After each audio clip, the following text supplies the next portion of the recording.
Hello, friends. Have you ever wondered why some people take the biggest risk while some people are afraid of the smallest things?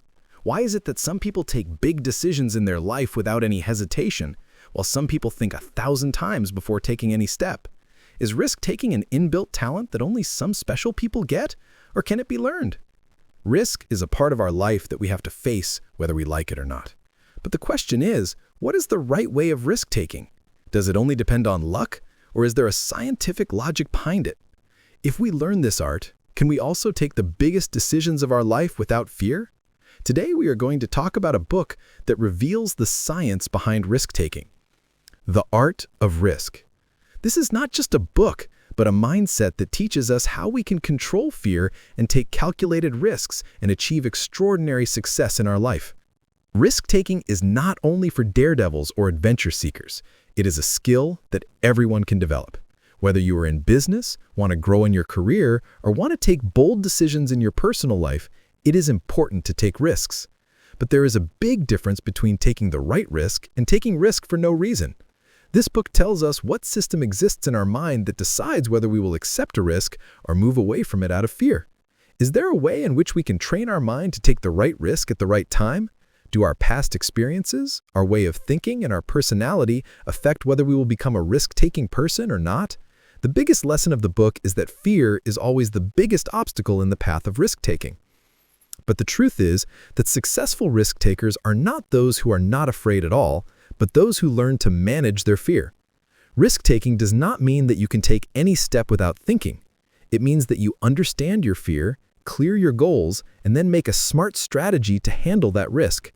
Therefore, if you also want to become a bold and confident person in your life, if you also want to join those people who follow their biggest dreams without any fear, then this video is for you. In this video, we will decode the most powerful strategies of the art of risk, which will teach you how you can develop the right balance of risk-taking in yourself and achieve success by controlling fear in your life. So let's start this exciting journey without wasting any time and learn the real art of taking risks. Have you ever thought that some people are not afraid of jumping from a high mountain, riding a bike at high speed, or investing crores in their business, while some people are afraid of taking risks even in small things? Why does this happen? Does it only depend on our personality, or is there some scientific logic behind it? In this chapter, a very shocking thing has been told. Risk-taking does not only depend on luck or boldness, but it is a deeply wired biological process that runs in our brain. Whenever we are in a risky situation, our brain starts doing a sharp calculation. Will it be safe to take this risk? Will its results be positive? Will we be able to handle failure? And then our body reacts according to that calculation. But the interesting thing is that everyone's brain does not process risk in the same way. Some people are naturally more risk-taking, and some people are more cautious. But why is this? Its roots are hidden in our brain. Whenever we face a risk, our brain decides based on three big systems: amygdala, prefrontal cortex, and dopamine system. Amygdala controls our fear and survival instinct. Whenever we see a big risk, it sends an alert signal inside us. Stop. It could be dangerous. So when someone stands at a height and looks down or feels the fear of failure before starting a new business, then amygdala is working behind it. But the story does not end here. The prefrontal cortex of our brain logically analyzes that risk. It compares our past experience, our goals, and possible rewards from that risk. If the prefrontal cortex thinks that taking a risk will be right, then it tries to calm down the fear of amygdala. Now comes the most interesting part: dopamine system. Dopamine, which we also call feel-good chemical, is a part of our brain that makes us feel thrill and excitement. When we take a risk and are successful in it, then our dopamine system sends us a strong reward signal. Yes, it was fun. Try again. This is why some people are not afraid of taking a risk, but want to feel its thrill again and again. But this dopamine system can sometimes force us to make wrong decisions. When a person shows extreme risk-taking behaviors such as gambling, high-speed racing, or unnecessarily taking dangerous decisions, then the cause of this can be the overactivity of dopamine. Some people are naturally more dopamine sensitive, and this is why they take high-risk decisions again and again, even if there is a risk of failure. Now the question is, can risk-taking be controlled? Can we train our brain in such a way that we take the right risk at the right time and avoid unnecessary risks? Yes, it is possible. If we understand these three systems of our brain well, then we can manage our fear, we can improve our logical thinking, and we can control our dopamine system. There is a very powerful message in this chapter. Risk-taking is not a random talent, but it is a biological and psychological process that we can understand and master. Those who take smart risks, they create a perfect balance between their instincts, experience, and logical thinking. They neither take risks without thinking nor miss opportunities out of fear. So the next time you stand in front of a big decision, ask yourself a question. Is it my amygdala that is stopping me? Is my prefrontal cortex analyzing this risk correctly? Is my dopamine system pulling me to the right reward? If you understand this formula, then you can handle any risk wisely and achieve big goals in your life. Risk is an art, and it is possible to master it. You just have to understand your brain correctly. Chapter 2. The Myth of Fearlessness. Have you ever seen people who do not hesitate to jump from heights, who ride a bike at high speed, who invest millions of rupees on new business ideas without any fear? We think these people are fearless. That is, these people do not feel fear at all. But does this really happen? Do some people get rid of fear from birth, or is it just a myth? In this chapter, this very big illusion is broken. There is no such thing as fearlessness. The fact is that every person is afraid, no matter how brave they look. The only difference is that some people learn to manage their fear properly, and some people bow down in front of fear. Whenever we are in a risky situation, our brain immediately goes into alert mode. An unseen fear is born within us. Our heart beats fast, our palms start sweating, and the brain says, "Stop, this can be dangerous." This is our amygdala, which puts us in survival mode. This system has been present in us for millions of years, and it helps us to avoid all kinds of dangers. But in today's era, dangers are not only from wild animals in the jungle, but there is also a risk in career decisions, public speaking, investments, and relationships. But when we face these risks, our brain still gives the same primitive response that would give a life-threatening danger. Now the question is, if fear is natural, then how do the world's biggest risk-takers take such big decisions? Don't they have fear within them? The real risk-takers are those people who go ahead despite feeling fear. They do not ignore their fear, but understand it, accept it, then turn that fear into their strength. This is the real mindset shift that creates the biggest difference between an ordinary person and an extraordinary person. A professional skydiver, when he jumps from thousands of feet, is also afraid. When an entrepreneur starts his first startup, he is also afraid of failure. But the difference is that he does not let this fear dominate him. He knows that fear is just a signal that tells us that we are coming out of our comfort zone. And only by coming out of this comfort zone can a person grow. When we understand fear completely, we can use it for our own benefit. Fear makes us alert, forces us to think, makes us more prepared. Fear helps us perform better in the right way. But if this fear exceeds the limit, it paralyzes us, stops us from making decisions, and puts our lives in a limiting box. Therefore, the most important thing is that we do not try to suppress our fear, but learn to manage it. Instead of thinking about how to end fear, we should think about how to move forward with this fear.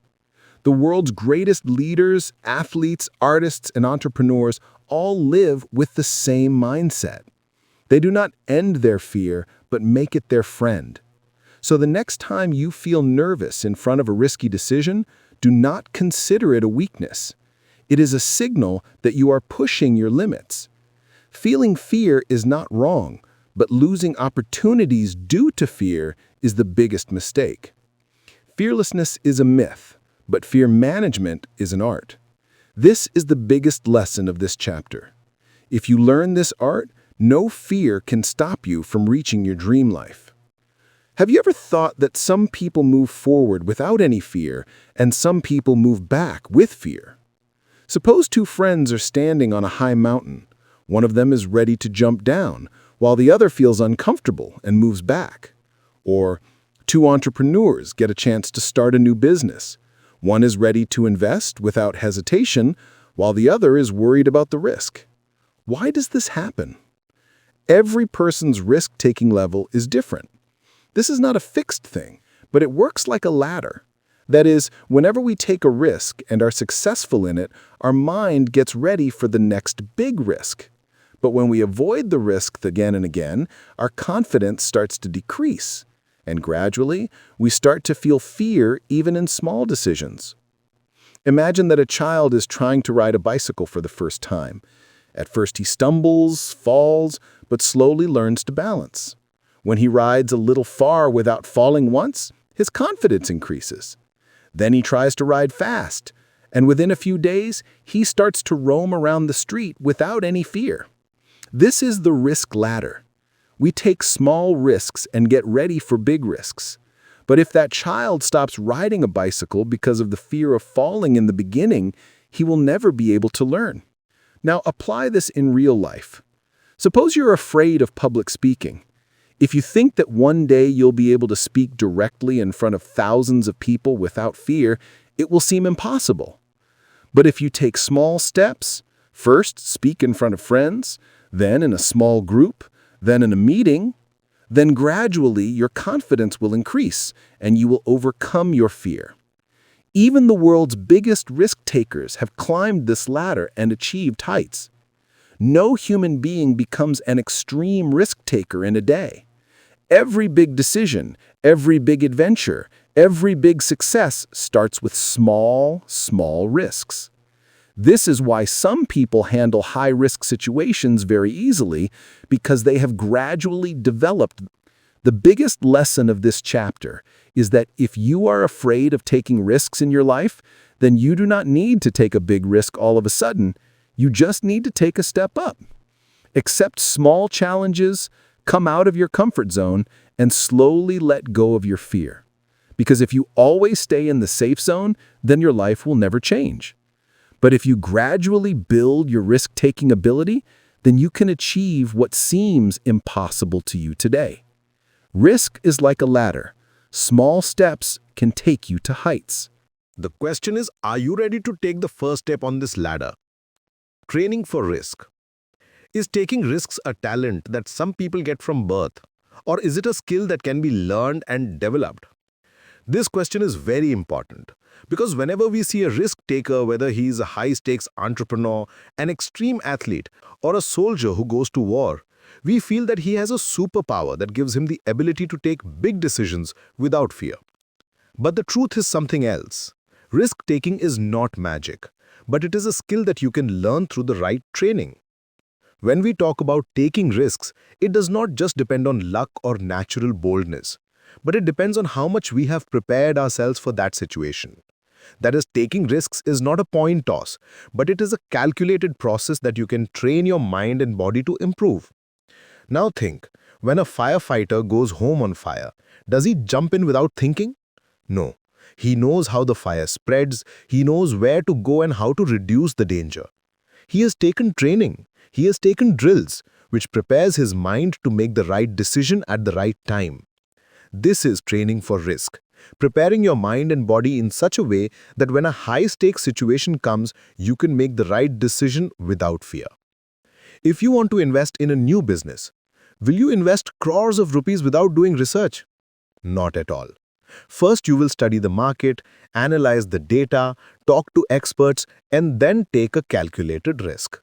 This is the real formula of risk-taking: the right preparation, the right knowledge, and the right execution. The most important thing to improve risk-taking is exposure.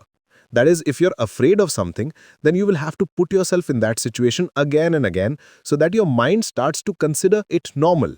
When a Navy SEAL soldier trains to hold his breath in water for the first time, he gets scared. But after training again and again, his mind starts to consider that situation as normal, and he can complete the mission without fear. This concept applies to all kinds of risk-taking. The second important thing to improve risk-taking is simulation. That is, you can practice it before taking the real risk. Pilots practice in flight simulators, doctors take virtual reality training, and athletes test their performance again and again. When your mind has already experienced a situation like this many times, then the fear of taking the real risk is reduced. Now the question is, can anyone make himself a smart risk taker? Kat Zucam says, yes, absolutely. If you give yourself the right training and the right exposure, then you can come out of your comfort zone and make better decisions. Every big risk taker takes the first small steps and prepares himself. And this is the biggest secret. The biggest lesson of this chapter is that risk-taking is not a magic power, but a skill to be learned. If you take the right training, develop the right mindset, and gradually give yourself exposure, then you can also be among those people who take the biggest risk in a smart way and achieve great success in their life. So now the question is, are you ready to train yourself for the next risk? Chapter 5. The Power of Intuition. Have you ever felt that before taking a big decision, a voice has come from within you? This is right, do this. Or maybe you suddenly realize that something is wrong here, I should stay away from it. This voice that comes from within, which we often call sixth sense or gut feeling, this is called intuition. And do you know that the world's biggest risk takers trust this intuition the most to make their decisions? Intuition is not a magic or mystery, but it is a very powerful decision-making tool of our mind which we often ignore. Intuition gives us the power to feel things that are difficult for a conscious mind to understand immediately. When an experienced doctor guesses the disease of a patient without any test, when an investor does not see much data, invests in a big company, or when a soldier senses an unknown danger, all this is the power of intuition. Now the question arises, how does this intuition work? When we take any new experience, our mind stores that experience in itself.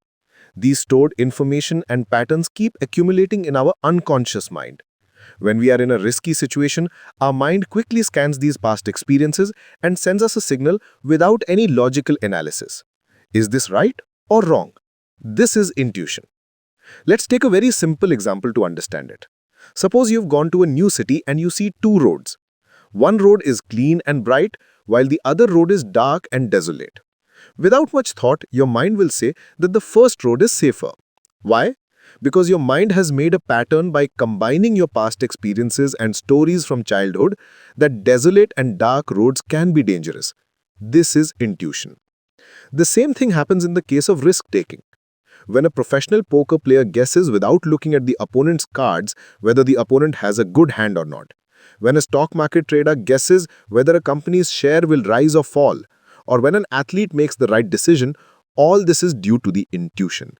That is, the more you take experience in something, the faster your intuition will become. This means that you should not blindly rely only on intuition, but it should be balanced with logical thinking. The biggest benefit of intuition in risk-taking is that it helps us to make fast decisions when we do not have much time to think. When we have to take an immediate action, then our conscious mind cannot process so fast, but our intuitive mind is already ready. This is why experienced people can make faster and more accurate decisions because their intuition is already sharp. The biggest lesson of this chapter is that intuition can work like a superpower, but it needs to be developed. The more you put yourself in new experiences, the more you learn from your past mistakes, the better your intuitive power will be. And when your intuition becomes strong, then you will be able to make fast and accurate decisions in any risky situation. So the question is, are you ready to unlock your intuition? Have you ever thought that some people are ready to take risks in any situation while some people are not even afraid of taking risks?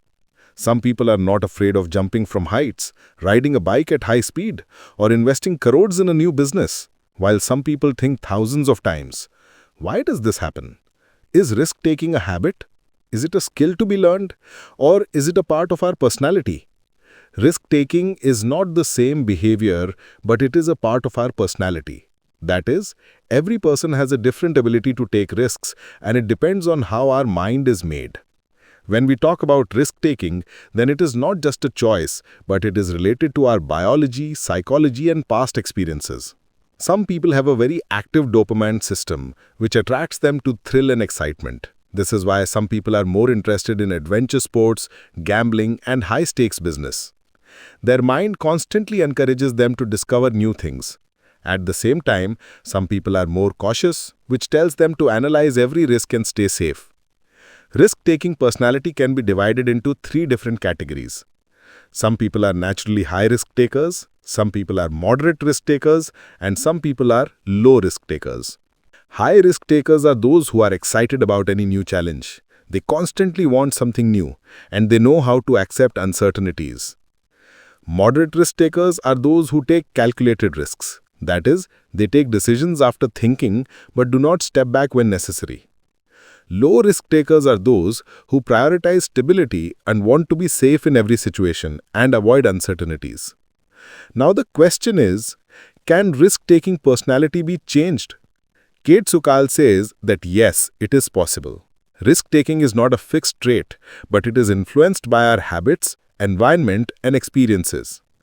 If someone is a low-risk taker, then he can gradually increase his risk-taking capacity. When we put ourselves in small risky situations and handle them successfully, then our mind starts considering risk-taking as normal. Similarly, high-risk takers need to learn when and how much risk they should take so that they can avoid unnecessary losses. The biggest advantage of understanding risk-taking personality is that you can identify your strengths and weaknesses.